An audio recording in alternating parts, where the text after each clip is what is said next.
हाय दोस्तों, आज मैं भारत के भविष्य यानी छोटे छोटे बच्चों के साथ कुछ बातचीत करने जा रहा हूं और मुझे उम्मीद है कि आपको ये बातचीत और उनकी ये विचार और उनके द्वारा कही गई बातें अच्छी लगेंगी और आपको मजा आने वाला है।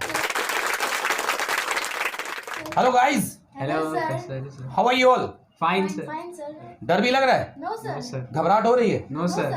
चलो शुरुआत करते हैं बातचीत की। पहले अपना अपना परिचय दो सभी। My name is Harsh and I read in class 10th and किस स्कूल में पढ़ते हैं आप? Delhi public school. Delhi public school में। Very good very good. आप बताइए। My name is Shreya. I read in class 7। मैं मनस्थली पब्लिक स्कूल में पढ़ती हूँ। बहुत बढ़िया बहुत बढ़िया बहुत बढ़िया। आप बताइए। My name is Sonam. I read in class 11। मैं दिल्ली पब्लिक स्कूल में पढ़ती हूँ। बहुत बढ़िया बहुत बढ़िया। अभी 10-10 सेकंड में बताएंगे कि सब कुछ बनना क्या चाह रहे हैं। आप क्या बनना चाह रहे हो, जल्दी बताओ। एक software designer and e sports player. Very good. आप बताओ। Makeup artist. मेकअप आर्टिस्ट बनना चाहते हैं, बहुत बढ़िया। Fashion designer. Fashion designer, very good very good. वो जो बनना चाहते हैं आप बनो, मेरी दुआएं हमेशा आपके साथ है।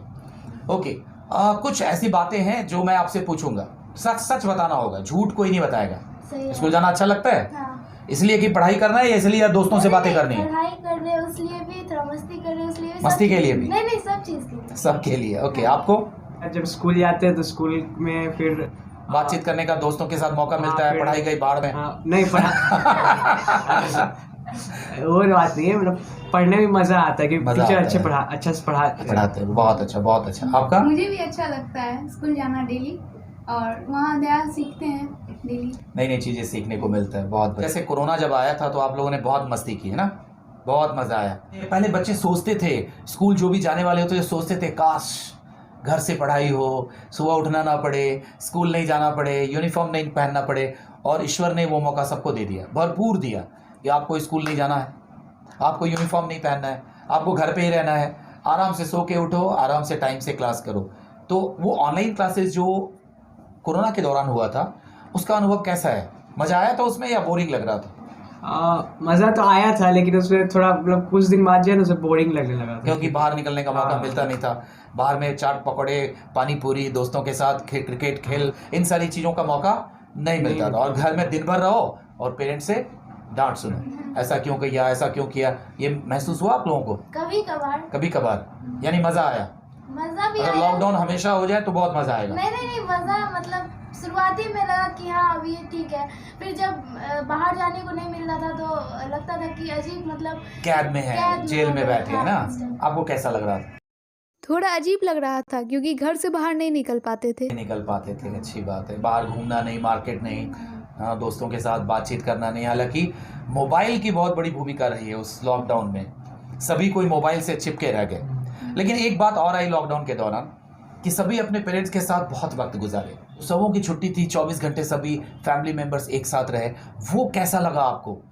मम्मी के साथ, पापा के साथ, भाई के साथ, बहन के साथ एक साथ रहना, तो रिश्तों में मजबूती आई या उस वैल्यू को आप समझ पाए कि फैमिली की वैल्यू क्या होती है, फैमिली कितनी स्ट्रॉन्ग और कितनी पावरफुल होती है किसी भी व्यक्ति के लिए?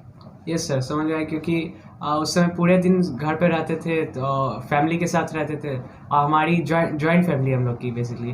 तो उसमें होता क्या है कि सब मतलब एक दूसरे के सब मतलब कुछ क्लोज आ जाते हैं सब। बहुत कुछ सीखने को मिला, बहुत कुछ सीखने को किसी के बहुत सीक्रेट पता चल गए, है ना। आपने उस लॉकडाउन के दौरान सीखा क्या क्या? कुछ नई चीजें आप लोगों ने सीखा? हाँ, बहुत कुछ नया सीखा।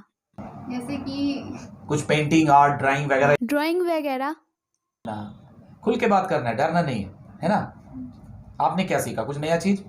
सर मैंने तो घर बैठी थी तो कुछ स्केचिंग वगैरह, मतलब थोड़ा बहुत कुकिंग कुछ सीखा। हाँ। Okay okay okay okay. अच्छा, अपनी समस्या कुछ शेयर कीजिए मेरे साथ, अगर कुछ भी पूछना हो आपको लगता है कुछ ऐसा। सर पढ़ते हुए ध्यान क्यों भटक जाता है? ध्यान क्यों भटक जाता है? अच्छा, खाना खाते हो? हाँ। सामने में थाली होता है, खाना होता है, उसमें अलग अलग आइटम्स होते हैं, चावल दाल सब्जी अचार पापड़ जो भी है। तो जब आप खाने बैठते हो वहाँ पे तो वहाँ मन भटकता है? नहीं ना। क्यों नहीं भटकता है? क्योंकि ज़रूरत है, वो हमारी ज़रूरत है। अगर हम खाएंगे नहीं तो मर जाएंगे, खाएंगे नहीं तो सेहत अच्छी नहीं होगी। तो जैसे हम समझते हैं कि भोजन मेरी ज़रूरत है, मन नहीं भटकता है, वैसे ही आपको सोचना है कि जब किताबें मेरे सामने हैं तो वो मेरी ज़रूरत है। वो मेरी ज़रूरत है, वो मेरे लिए ज़रूरी है, मजबूरी नहीं है। जब आप उसको मजबूरी समझोगे तो आपको ध्यान नहीं लगेगा, आपका मन भटकेगा। तो क्या समझना है आपको पढ़ाई को ज़रूरी, और उसमें सबसे अच्छा प्रूफ करने की कोशिश करो। जब आप ये सोचोगे कि मुझे क्लास में सबसे अच्छा बनना है, तो आप देखो पढ़ाई में आपका मन भटकेगा ही नहीं। लेकिन आपको लग रहा है कि पढ़ाई कौन किसने थोप दिया, किसने किताब बनाया, किसने स्कूल बनाया, मिलता तो मैं मार के सर फोड़ देता है ना, फोड़ देती है, ऐसा है क्या? नहीं नहीं ना। ऐसा नहीं है। तो खाना खाने समय मन भटकता है क्या? नहीं। नहीं ना। तो वहाँ आप पूरा ध्यान से खाते हो, मन से खाते हो, स्वाद लेकर खाते हो। तो जब आप पढ़ने बैठते हो ना, तो आपको ये समझना है कि ये बहुत ज़रूरी है मेरे लिए, आपका दिमाग नहीं भटकेगा। बेसिकली क्या होता है कभी कभार कि मतलब पढ़ते समय 1-2 दिन तो अच्छा से मतलब फोकस्ड रहता है, फिर मतलब धीरे धीरे जैसे 2-3 दिन 4 दिन पढ़ने के बाद थोड़ा ऐसा लगता है कि मतलब एक्सपेक्टेशन जो रहता है वो पूरा नहीं हो पाता है। तो क्रिकेट खेलते हैं? यस सर, रोज़ खेलते हैं? रोज़ नहीं खेलते। अच्छा, जब भी आप खेलते होंगे रोज़, तो पहला दिन, दूसरा दिन, तीसरा दिन मन से खेला होगा, फिर चौथे दिन से जाके लेट गए होंगे मैदान में, ऐसा हुआ कभी? हाँ, कभी कभार और सही में सो जाते हो मैदान में? मतलब ऐसा नहीं, मतलब नहीं मन। आपको पता है हमारे जो बॉडी की एनर्जी होती है, पता है बॉडी की एनर्जी किस पे काम करती है? इंटरेस्ट। इंटरेस्ट पे। Very good. हमारे जो बॉडी के अंदर जो एनर्जी होती है ना, वो दिलचस्पी पे काम करती है। तो जब भी आपको किसी काम में बोरिंग लगे ना, आप सोचो उसमें दिलचस्पी पैदा करो। Our energy is directly proportional to our interest. हमारी ऊर्जा हमारे दिलचस्पी के समानुपाती है। हम जिस चीज़ में दिलचस्पी दिखाते हैं ना, हमारी ऊर्जा पटापट काम करती है, और जिसमें हमको दिलचस्पी नहीं है ना, उसमें आपको मन ही नहीं लगेगा। अभी मैं आपको बोलूँ कि चलो क्रिकेट मैच है, हर्ष आपका नाम है ना, हर्ष चलो क्रिकेट मैच खेलना है ना, आप बोलोगे हाँ चलो चलो चलो, क्यों? दिलचस्पी है। तो देखो एनर्जी काम कर गई। लेकिन आपकी मम्मी कहेगी हर्ष जरा सब्जी ले आ बाजार से, मम्मी जाएंगे ना बाद, इंटरेस्ट नहीं है। तो इंटरेस्ट नहीं तो एनर्जी काम नहीं की। तो आप सोचो कि जो भी काम जिंदगी में करना है उसमें आपकी दिलचस्पी कितनी है ना? और कोई पढ़ाई में कंसिस्टेंसी कैसे बनाएं? कंसिस्टेंसी बढ़ाना है पढ़ाई में। मकान बनते देखा आपने? अगर आज मिस्त्री 4 ईंट जोड़े और फिर छोड़ दे तो मकान बनेगा? उसमें कंसिस्टेंसी आती है ना। आज 10 ईंट जोड़ा, कल 20 ईंट जोड़ा, फिर 30, फिर 40, फिर 50, फिर 60। तो हमें सीखना चाहिए, हमें वैसे लोगों से सीखना चाहिए जो कार्यरत हैं। मजदूरों से सीखना चाहिए, वो दिन भर मेहनत करते हैं, आज भी किया, कल भी किया, परसों भी किया। अगर वो मेहनत करना बंद कर दें तो उनकी जिंदगी का गुजारा नहीं होगा। आपको भी ऐसे ही सोचना है कि जो काम हम कर रहे हैं अगर उसमें कंसिस्टेंसी ना लाएं तो फिर हम उस चीज को नहीं पाएंगे। हमारे लिए वो एक सिर्फ सपना रह जाएगा। सपने देखना बहुत जरूरी है, लेकिन उसे पूरा करने के लिए मेहनत करना जरूरी। अच्छा, कुछ बच्चे अगर पढ़ना चाह रहे हैं आपके समाज में, आपके मोहल्ले में, और वो स्कूल नहीं जाते हैं और आपके पास आकर बोलेंगे कि दीदी मुझे पढ़ा दो, भैया मुझे पढ़ा दो, मेरे पास पैसे नहीं है स्कूल जाने के लिए, क्या आप उनको वक्त दोगे, पढ़ाओगे?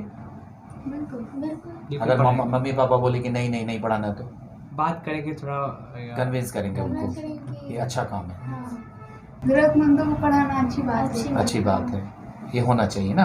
हम अपने साथ साथ अगर 10 लोगों को पढ़ाए तो और बहुत ही अच्छी बात है। चलो, बहुत बढ़िया लगा बात करके आपसे। फिर मुलाकात होगी और फिर हम लोग बात करेंगे, ठीक है?